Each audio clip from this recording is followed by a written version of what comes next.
जय हिंद दोस्तों, स्वागत है आप सभी का एक बार फिर से एक नए वीडियो के साथ। आज का जो वीडियो है यह करंट अफेयर से रिलेटेड है और इसमें हम लोग बात करेंगे अमेरिकन स्पेस एजेंसी नासा के द्वारा भेजे गए सूर्य मिशन के बारे में। अमेरिका द्वारा साल 2018 में एक सूर्य मिशन भेजा गया था, जो हाल ही में उसने यह पुष्टि की है कि वह अपने मिशन में सक्सेस रहा और सूर्य के सबसे करीब वह पहुंच चुका है। इस वीडियो के माध्यम से सारी चीजों को हम लोग एनालिसिस करेंगे और कोशिश करेंगे उन सारी नई चीजों को सीखने की जो आपके एग्जाम के पॉइंट ऑफ व्यू से इंपॉर्टेंट है। जैसे कि आप लोगों को पता होगा कि आज के 2-3 महीने पहले हम लोग करंट अफेयर की एक सीरीज लेकर चल रहे थे, जो सुबह 9 बजे आप लोगों को वीडियो मिलता था। और आज से हम लोग यहाँ कोशिश करेंगे कि डेली सुबह 9 बजे इसी तरह से आप लोगों को करंट अफेयर का वीडियो मिल जाए जो इंटरनेशनल रिलेशनशिप से रिलेटेड होता है। चलिए, पिछले वीडियोस की तरह हम लोग इसके इंपॉर्टेंस के बारे में अगर बात करें तो अगर आप लोग स्टेट पीसीएस और यूपीएससी की प्रिपरेशन कर रहे हैं तो जीएस पेपर 3 में आपके साइंस एंड टेक्नोलॉजी से रिलेटेड यह वीडियो है, उसमें यह इंपॉर्टेंट हो सकता है। अब आते हैं हम लोग टॉपिक पर, समझने का प्रयास करते हैं कि नासा के द्वारा वह कौन सा मिशन भेजा गया था, कब भेजा गया था, कब उसे उपलब्धि हासिल हुई। अगर मैं आप लोगों को बताऊं तो साल 2018 में यह लॉन्च किया गया था और साल 2021 के अप्रैल महीने में यह सूर्य के करीब पहुंच गया था। लेकिन जब यह अप्रैल में ही पहुंच गया था तो अभी तक इसकी पुष्टि क्यों नहीं हुई थी नासा के द्वारा, अब इसकी पुष्टि क्यों की गई? तो वो सारे डाटा एकत्रित करने में बहुत ज्यादा समय लग गया और उन्हें खुद पर बिलीव नहीं हो रहा था कि हम सूर्य के इतने करीब पहुंच गए हैं। जानेंगे कि इससे रिलेटेड कौन से आप लोगों के लिए इंपॉर्टेंट पॉइंट है। चलिए बोर्ड पर आते हैं। सबसे पहले इस मिशन के बारे में हम लोग थोड़ा बेसिक नॉलेज लेते हैं। नासा द्वारा सन मिशन भेजा गया था जिसका नाम था पार्कर सोलर मिशन। ठीक है, मिशन का नाम था पार्कर सोलर मिशन और यह लॉन्च कब किया गया था? तो यह 6 अगस्त 2018 को लॉन्च किया गया था। स्पेस कौन सी थी? तो स्टेट ऑफ फ्लोरिडा से लॉन्च किया गया। देखिए, छोटे एग्जाम्स में ऐसे ही क्वेश्चन बनते हैं कि वह मिशन कब लॉन्च किया गया, कहां से लॉन्च किया गया, कौन सा रॉकेट था, ये सारी चीजें छोटे एग्जाम से बनती हैं। और यूपीएससी में बनता है कि हम मिशन लॉन्च किया गया तो इससे क्या क्या नई उपलब्धियां मिली, वो सारी चीजें भी हम लोग डीपली समझेंगे। ठीक है, तो स्थान स्टेट ऑफ फ्लोरिडा, मिशन का नाम पार्कर सोलर मिशन, 6 अगस्त 2018 को यहां लॉन्च किया गया और इसका लक्ष्य है साल 2024 तक सूर्य का पूरा नॉलेज गेन करना। ठीक, यह कुल 10 चक्कर लगाएगा। चक्कर का मतलब क्या है? जैसे आप कोई भी मिशन भेजते हैं, जैसे मान लीजिए कि ये सूर्य है, अब सूर्य तक अगर हमें पहुंचना है तो उसके ऑर्बिट में हमें चक्कर लगाना पड़ेगा। तो कोई भी मिशन, जैसे यहाँ पृथ्वी है, यहां से चला तो वे ऐसे करके ऐसे चक्कर लगाते हुए धीरे धीरे करके सूर्य के करीब तक पहुंचेगा, एक बार में डायरेक्ट नहीं पहुंच सकता है। ठीक, तो इसी तरह से यहाँ कुल 10 चक्कर लगाने का इसका लक्ष्य था, जो 2021 के नवंबर तक पूरा कर लिया गया है। जो 8वां चक्कर इसने लगाया था अप्रैल 2021 में, इससे बहुत बड़ी उपलब्धि प्राप्त हुई है। यही वह चक्कर था जिसके माध्यम से यह सूर्य के सबसे करीब पहुंच पाया था, अर्थात सूर्य के कोरोना तक पहुंच गया था। अब कोरोना क्या है? कोरोना ये कोई वेरिएंट नहीं है। यह जैसे आप लोग देख रहे थे एक महामारी आई हुई है कोरोना की, वह बिल्कुल नहीं है। कोरोना के बारे में हम लोग अभी वीडियो में आगे बात करेंगे। ठीक, 10वां चक्कर इसने नवंबर 2021 में लगाया। अब पॉइंट आता है कि जब साल 2018 में यह लॉन्च किया गया और अप्रैल 2021 में इसने उपलब्धि हासिल कर ली, लेकिन अब यह चर्चा में क्यों है?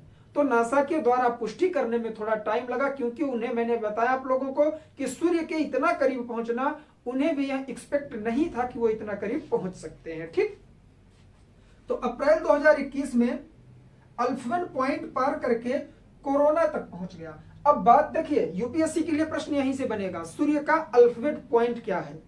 जो अल्फाबेट पॉइंट है, इसका मतलब यह है जैसे पृथ्वी होती है, पृथ्वी में हम लोग क्या पढ़ते हैं? वायुमंडल पढ़ते हैं। वायुमंडल की कई परतें हम लोग पढ़ते हैं। जैसे हम लोगों ने जियोग्राफी की वीडियो में देखा था, क्षोभ मंडल, समताप मंडल, मध्य मंडल, आयन मंडल और बहिर्मंडल, ये कहा कि पृथ्वी के वायुमंडल की परतें हैं। इसी तरह से सूर्य का भी अपना एक वायुमंडल है जिसमें 4 परतें पाई जाती हैं। तो जहां से वायुमंडल शुरू होता है उसे बोलते हैं अल्फ्वेन पॉइंट।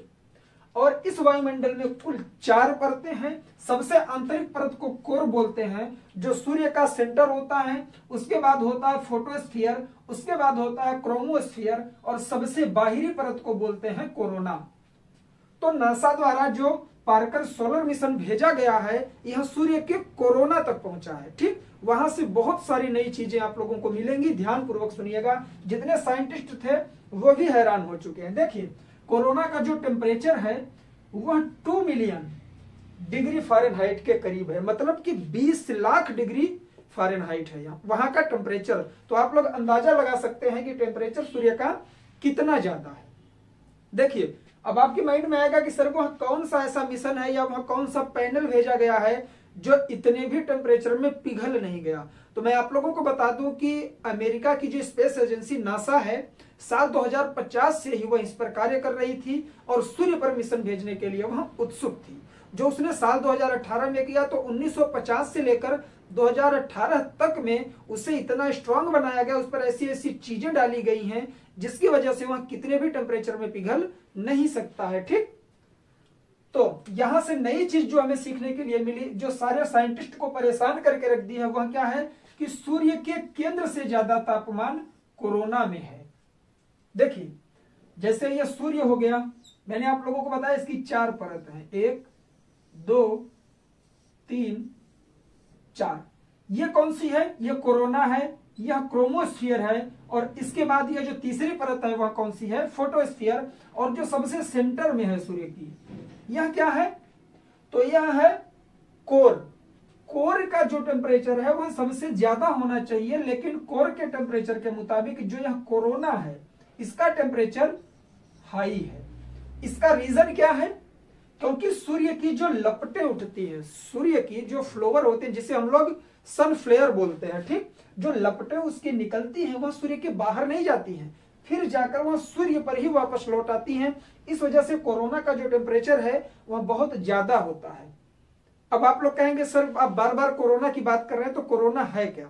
जैसे आप लोग खुले आसमान में सूर्य को कभी देखिए तो उसका जो बॉर्डर होता है, जो गोला होता है, उसका सबसे जो बाहरी परत होती है वह क्या कहलाती है? वह कोरोना कहलाती है। ठीक, और यह एकदम से गोला आकृति का नहीं होता, यह जिगजैग आकृति का होता है। इस तरह से लपटें इसमें उठती रहती हैं और इसी को कहते हैं कोरोना। और नासा का जो मिशन गया है पार्कर सोलर मिशन, इसी किसी लपट तक पहुंच चुका है जिसे कोरोना कहा गया है। ठीक है, यहाँ का टेम्परेचर सेंटर से सबसे ज्यादा है, मतलब सेंटर से भी ज्यादा टेम्परेचर कोरोना का है। ये पॉइंट आप लोग अपने माइंड में जरूर बना के रखेंगे। ठीक, देखिए क्या होता है कि जो सूर्य की लपट यहां से उठ रही है कोरोना तक जाकर फिर वापस इस पे आ रही है।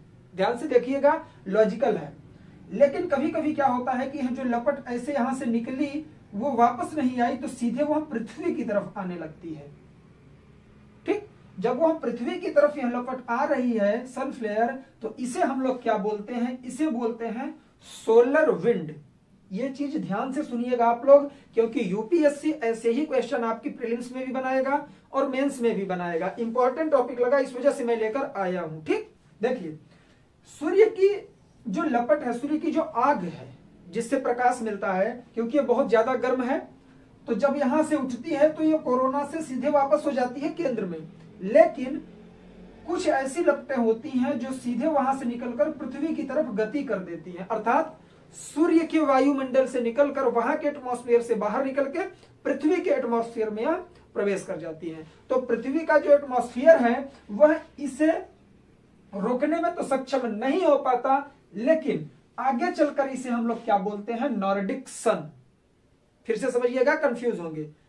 सूर्य जो है, सूर्य की जो लपटें उससे निकलती हैं कोरोना तक जाकर वापस हो जाती हैं सूर्य पर ही।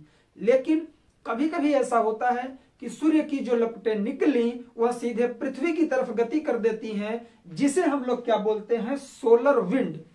और यही सोलर विंड क्या करता है? आगे चलकर नॉर्डिक सन में कन्वर्ट हो जाता है। नॉर्डिक सन का मतलब यह है, जैसे कि ये पृथ्वी है, तो पृथ्वी का यह कौन सा हो गया? साउथ पोल हो गया, और ये नॉर्थ पोल हो गया।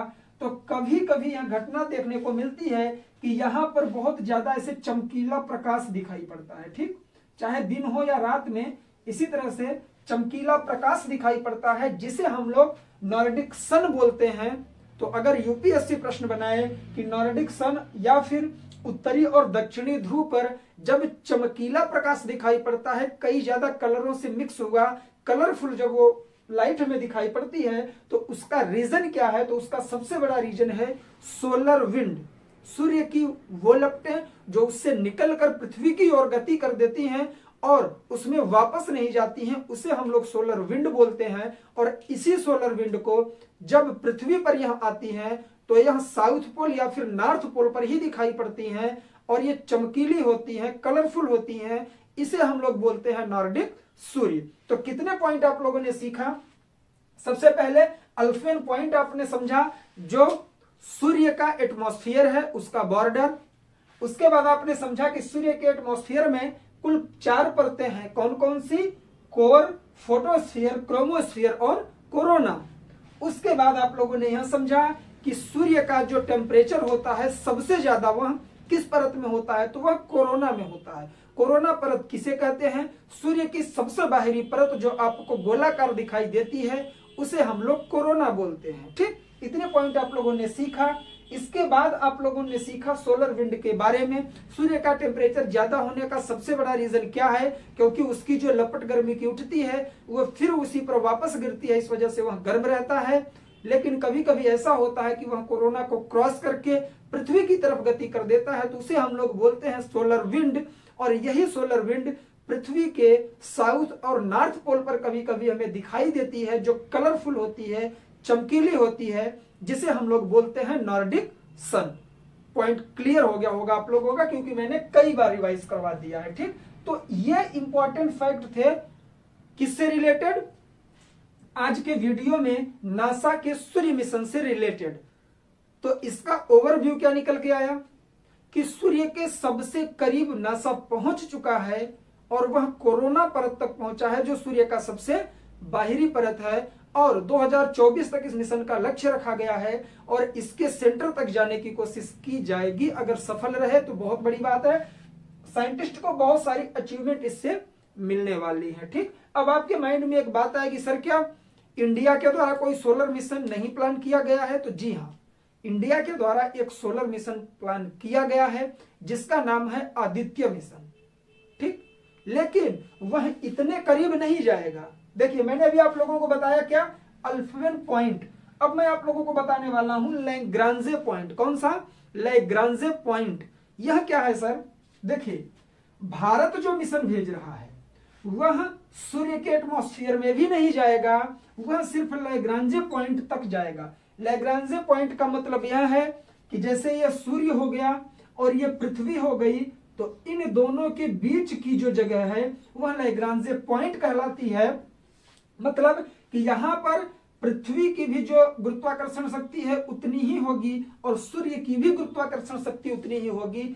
अर्थात जिस केंद्र पर पृथ्वी और सूर्य दोनों की गुरुत्वाकर्षण शक्ति सेम हो, दोनों में खिंचाव बराबर हो, उसे हम लोग बोलते हैं लैग्रांजे पॉइंट। यूपीएससी में प्रश्न बन सकता है क्योंकि इंडिया के द्वारा यहां मिशन भेजा जा रहा है। ठीक है, तो ये आप लोग याद रखेंगे। देखिए, अमेरिका के नासा ने जो मिशन भेजा वह कहां भेजा? अल्फवेन पॉइंट के आगे, मतलब कि सूर्य के एटमॉस्फेयर में भेजा, जो कोर तक, सॉरी कहां तक पहुंचा है? कोरोना तक। लेकिन इंडिया के द्वारा जो मिशन भेजा जाएगा वह लैग्रांजे पॉइंट तक भेजा जा रहा है। वह लैग्रांजे पॉइंट है क्या? तो पृथ्वी और सूर्य के बीच की वह जगह जहां पर पृथ्वी और सूर्य दोनों की गुरुत्वाकर्षण शक्ति एकदम सेम होती है, उसे लैग्रांजे पॉइंट बोलते हैं। और इंडिया के द्वारा आदित्य के नाम से मिशन भेजा जा रहा है, आदित्य L1। L1 क्यों बोल रहे हैं इसे? आदित्य L1 मिशन का नाम है इंडिया के। L1 इसलिए बोल रहे हैं क्योंकि जो लैग्रांजे पॉइंट है इसमें कुल 5 पॉइंट है, 5 जगह इसकी क्लियर की गई है, जिसमें इंडिया L1 पर अपना मिशन भेज रहा है। किसी दिन आदित्य मिशन पर मैं बहुत सही तरीके से नया वीडियो लेकर आऊंगा। तो आज के वीडियो में बस इतना ही। डिफरेंस आप लोग समझ गए होंगे। नासा ने बहुत बड़ी अचीवमेंट प्राप्त की है, तो सबसे पहले उसको कॉन्ग्रेचुलेशन बोलिए आप सब। और साथ ही अपने यूपीएससी से रिलेटेड जितने भी पॉइंट आप लोगों को इंपॉर्टेंट लगते हैं, जितना मैंने बोर्ड पर लिखा है, अगर इतना आप लोगों ने नोट्स बना लिया तो आई होप कि आप लोगों को सारी चीजें क्लियर भी हो जाएंगी और यूपीएससी में इसके बाहर क्वेश्चन नहीं बन सकता है। ये सीरीज मैं फिर से स्टार्ट कर रहा हूं। आप लोग कमेंट बॉक्स में अपना ओपिनियन देंगे कैसा लगा। अगर पसंद आ रहा है, इंपॉर्टेंट लग रहा है, तो आप लोग इस वीडियो को शेयर कर देंगे और नए होंगे तो चैनल को सब्सक्राइब कर देंगे। चलिए आज के लिए बस इतना ही, मिलेंगे नेक्स्ट वीडियो में। तब तक के लिए जय हिंद, जय भारत, बाय बाय। आप लोग अपना ख्याल रखें और पढ़ाई लिखाई करते रहें।